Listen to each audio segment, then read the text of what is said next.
আসসালামু আলাইকুম, মাইশা কনস্ট্রাকশন থেকে বলছি। ভেতরের দেয়ালের প্লাস্টারিংয়ের কাজ চলছে আর কি। ভেতরের দেয়ালে প্লাস্টারিং করতে গেলে আমরা সাধারণত 12 মিলিমিটার পুরুত্বের দিয়ে থাকি। 12 মিলিমিটার বা হাফ ইঞ্চি পুরুত্বের দিয়ে থাকি। মাঝে মাঝে যদি অসম দেয়াল হয়, খুব যদি অসম দেয়াল হয়, সেই ক্ষেত্রে 15 মিলিমিটার বা 5/8 ইঞ্চি পুরুত্বের প্লাস্টার করে থাকি আমরা।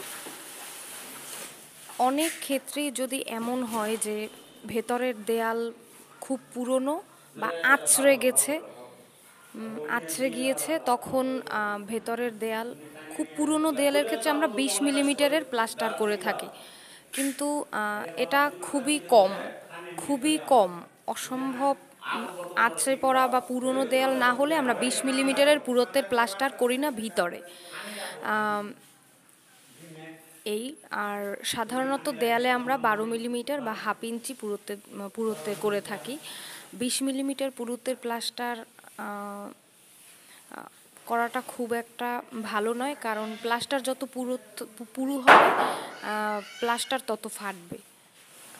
সাধারণত আমরা প্লাস্টার 12 মিলিমিটার দিয়ে থাকি।